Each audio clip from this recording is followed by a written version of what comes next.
Hello everyone, welcome to Bargain Gaming, where we can play excellent games without busting our wallets.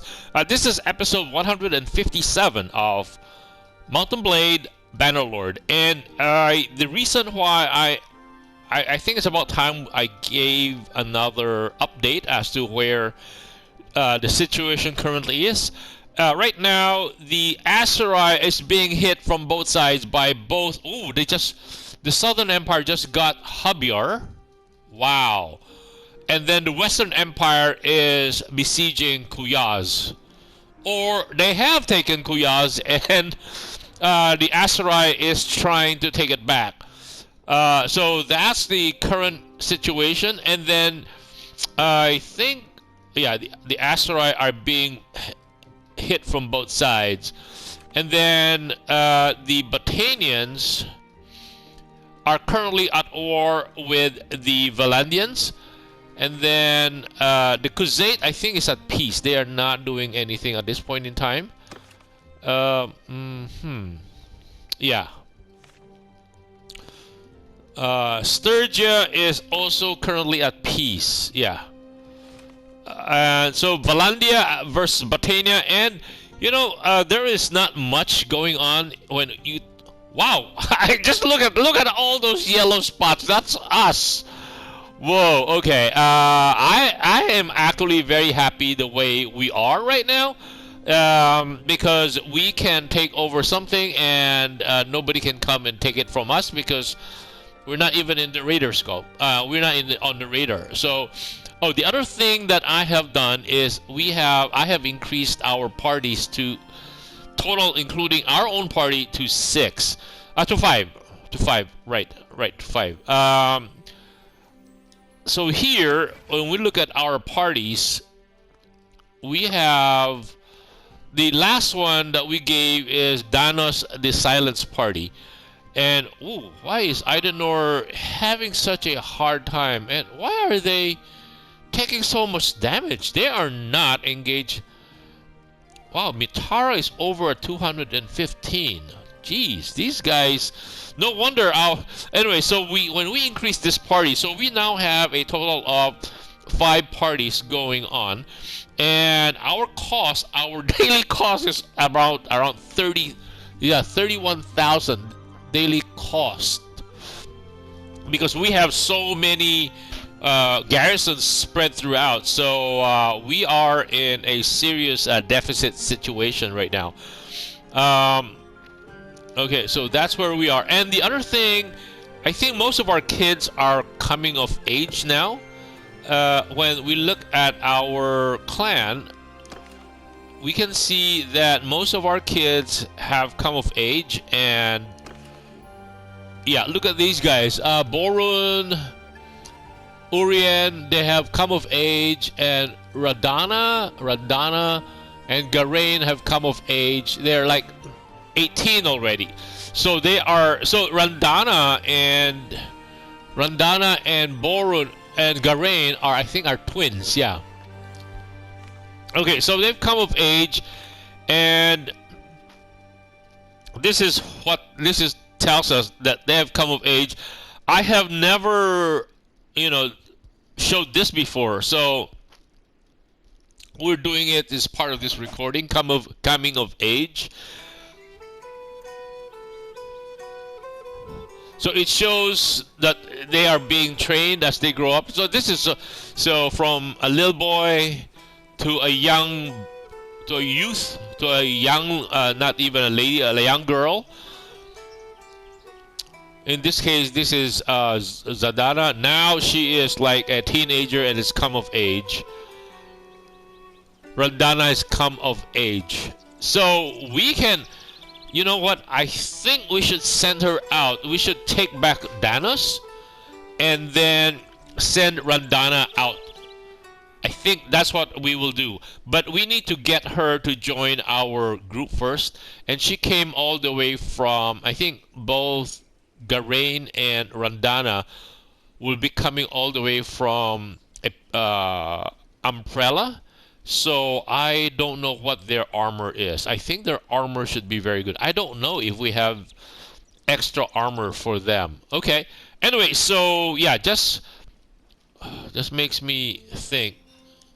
Okay, so yeah, there are many things going on right now. Okay, so that means we can, I think we can come over here, and then we can summon them to join us. Yeah, both of them are staying on Umbrella, so we can summon them to join us. And once she joins us, and Garain joins us, I think we will have Garain be part of our party, and then yes, and then I think we will have Danos now lead a, what do you call this, a caravan. We have not invested in caravans, and the caravans, hopefully each caravan will, I'm hoping, will make us something like maybe 300 to 400 bucks a day. So right, these things, this is Epicotrea. I can't understand, you know, Pencannock, Sargot. How come we're not making that much money? So all of these together, only Maronath is anything worth. That's about 1,000, and then all four combined is another 1,000. So it's like 2,000. Jeez, that's terrible. Like we have 6, and we're getting like 2,000 per day. Yeah, that's terrible. Oh, it says here it imports. Okay, I never actually paid attention. So it clearly states that input is grapes and output is wine. Pottery shop inputs is clay. Okay. Epicotrea inputs is iron. Output melee weapons. Okay. See, Epicotrea should make good money because they have 2 mines close by. And Sionan, again, okay, we might lose that because when we go to war with Botania to take Sionan, we might lose that. Pencannock has 2 clay inputs.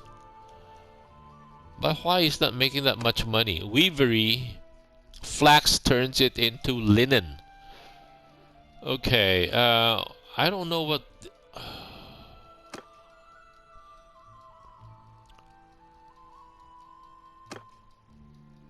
Oh!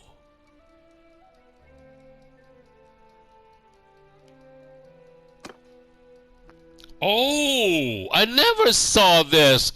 I didn't realize. Each powerful supporter provides 0.15 influence per day. So we're getting 2.4 influence from powerful, 1 here, and then 0.5. So we're getting 3.4. Wow, I did not realize that. Okay, so many hours into the game, and there are still a lot of things I don't know. So what we're currently doing is we are staying here in town, in Varcheg, and I'm doing smithing projects again. Again, it's just the whole concept is that if we are smithing and we stay overnight to recoup our endurance, so when we smith, that allows our children to have time to spend with each other and their wives. And so that's the whole reason why we are smithing here.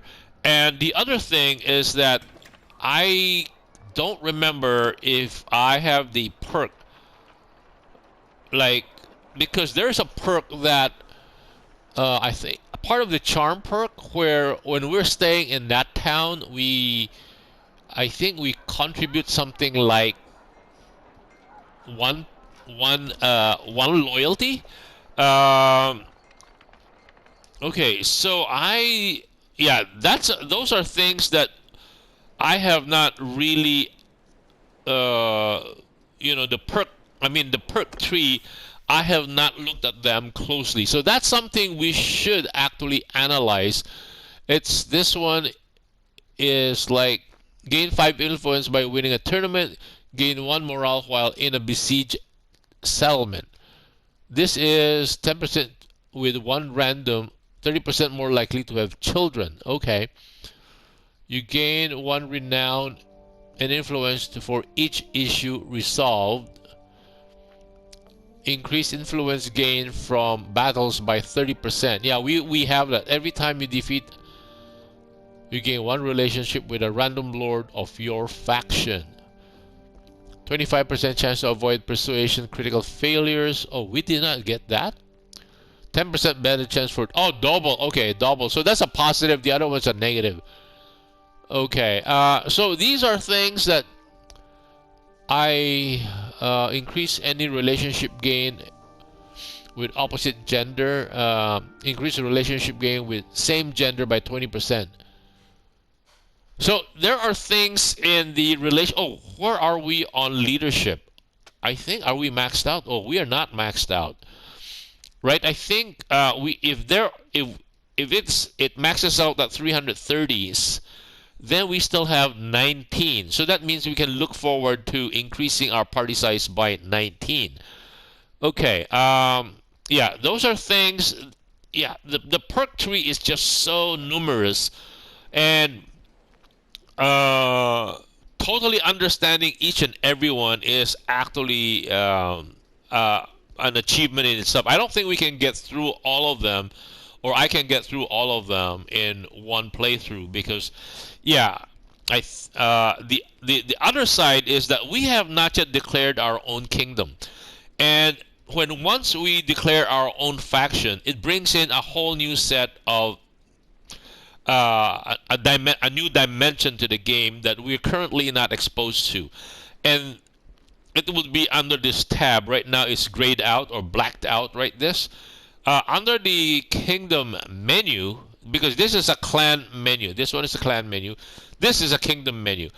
You need to be in a kingdom, so we don't have a kingdom menu. And that's why the influence here, although we are gaining influence, that's a currency we are not yet spending. The other thing is that under the kingdom menu, under the kingdom tab, there is such a thing called kingdom policies. So there are various. Each policy has pluses and minuses, and some affect loyalty, some affect taxes. So it's a give and take. So better loyalty, but we take less taxes, or more taxes, we lose certain. I saw something on the internet, and each one has a pro and a con, and depends on where we are. If we are our own kingdom, we are our own king. Some policies are good for us. But if we are a vassal, those same policies when we are a king is bad for us as a vassal, and vice versa, right? The other thing is that some policies that are good for being the king are bad for our vassals, so that will cause them to leave, meaning they are unhappy and they will actually leave our faction. Then there's also the... Oh, I did not realize there are so many hideouts here now. And then there are... yeah. So we have to balance out.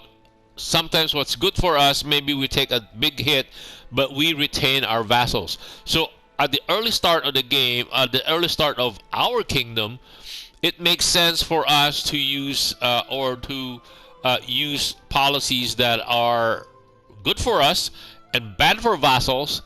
And then as we continue to expand, when we start to have vassals in, then we have to,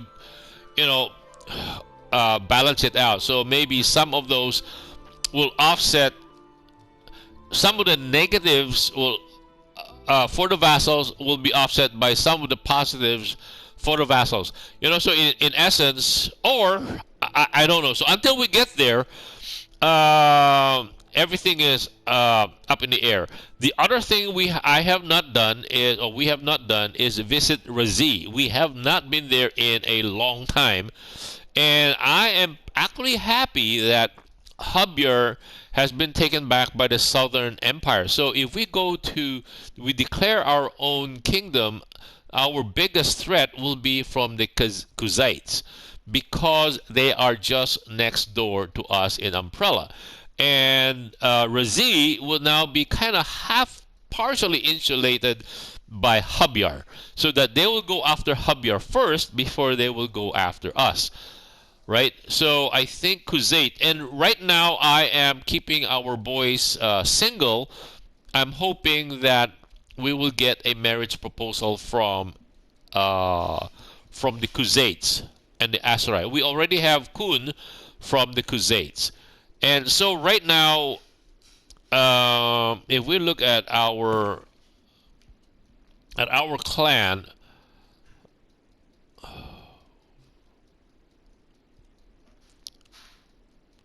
oops, no, pass. Our clan right now, look at our clan. Our clan is getting huge, right? And it's all from these kids.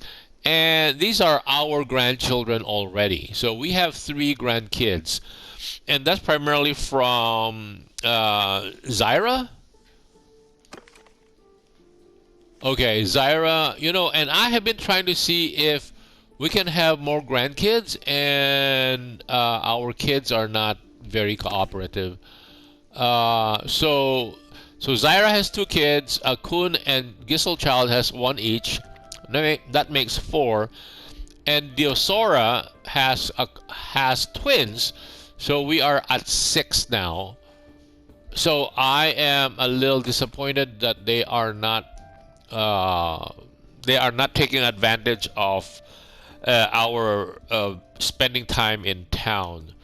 So I was hoping for maybe 4 grandkids per kid, but it's not. It doesn't look like it, because if we look at our grandkids, if we look at our clan, like Zyra is now 25. Kun, I think, is also 25. So they're getting there, right? I mean, she's 24, and Diosera is the youngest at no. She is, I think, the youngest at 21. So she has quite a ways to go, and if she keeps having twins, that would be fantastic.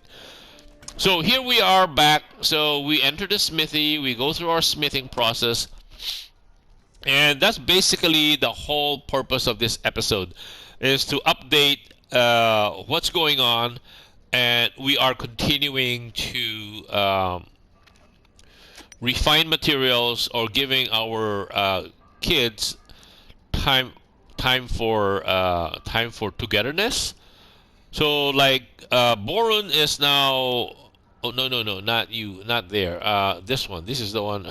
Because he is not yet proficient at smelting, so no, not a good idea. So everyone else is proficient at smelting, so they can get 3 charcoal out of 2 hardwood. And yeah, so that's the efficient way of doing it. So again, hopefully every time we spend in town, because the other thing we need to do is go around all the horsey places, and we need to acquire more horses, because we have between Equites and Valandian squires, we have about 110. And so we need 110 war mounts to get them to be able to, or to promote them to the next rank. And I plan to freeze them at that rank. Once we have 100, once we have promoted them, got them the war mounts and promoted them to that rank, I intend to store them and use the tier 6 troops to go around. I will try to messing around with the Northern Empire lords again, not to train up, but rather what I will be doing is that we will have a smaller party, maybe about 200 in our group. But the thing is that I will be using all tier 6 troops, and then so we will be destroying them. What I want to do is catch release, uh, and about 200 troops, all cavalry, so that we will be moving very fast, and then we will be very strong. And the whole concept of catch release is to build up a lot of relationship with them, uh, because they are happy when we release them. And the only person who will be mad at us in the Northern Empire will be the ruler, which is Arion. And we don't care, right? We can never recruit him anyway. The purpose of getting those relationships is get all of those clans to be happy with us, so that once we announce our own faction, we have a chance to recruit them. And if they are already happy with us, then the chance of recruiting them becomes very high. And we currently we have Veron Castle. So we have one castle down here, which is Veron Castle, which is Empire. So we can give one to those, and then we would like to get a couple of Sturgeon lords, because we have Cranidorog, and I want to take this one too. I think Marshallan, once we start beating up on the Northern Empire Rasadan Castle, beating up on Masadan Castle, once we start beating up on the Northern Empire, we should have two Sturgeon castles, so it will afford us to recruit 2 vassals. And the way this game is structured is that if we go to the kingdoms and we look at the Northern Empire, one of the lord. See, all we have to do is just get like Impestores, and then that means it will come with. I thought this is the.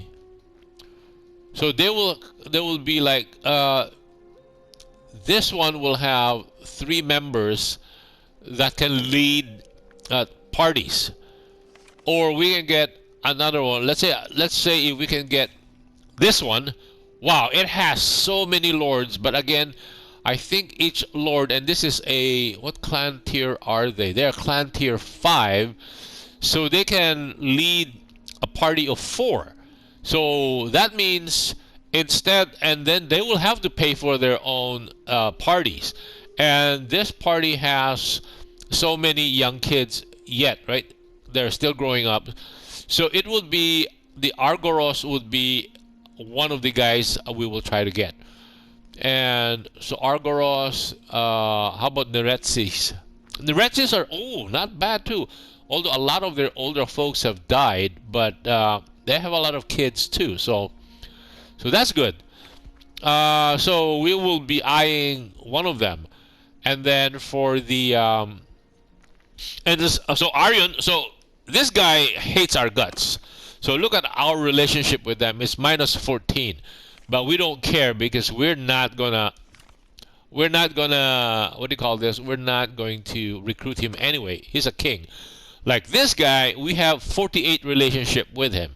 So he's age 63, and we're friends with him. He considers us our friend. So yeah, that's cool, right? And he has such a big clan. Okay, so that's the plan going forward. But right now, what I want to do is build up our cash, because we are taking 32,000 per day loss. So if we do not have enough cash and we go declare our faction, and everybody comes asking for tribute for peace, in exchange for peace with them, we might go broke very quickly. So I will be concentrating on making more two-handed swords, and then I'll be going around this area through the Imperial area, and then picking up more horses. We need like 110 war mounts.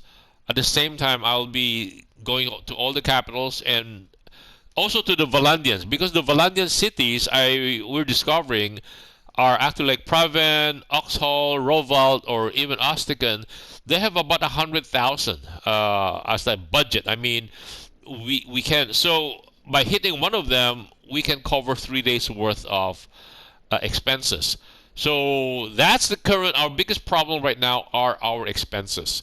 And if I find out we are kind of losing on the expense side, I think we will go. I will have to be more. What do you call this? Be more ruthless in getting rid of or reducing the garrisons that we have in our castles. Not the towns, not the castle towns, but the castles. We can afford to have small garrisons in those castles because they have the advantage of, if we have a small garrison in the castle and people want to try to take it away from us, they will look at the garrison and the militia and add it together and usually come in with twice the number. So if we have a small garrison and a small militia, say about 200, they'll come in with a 400 army to try to take it over. And so anything that size, like under 500 or 600, we can easily attack and take and beat them, right? So that is like a good way to like kind of preposition the enemy so that they come in at a size that we can easily take on. Anyway, okay, this is the update. So our timer went off, so I guess this would be a good place to cut the episode right here. Thank you guys for joining me. I hope you'll join me in the next episode. Bye.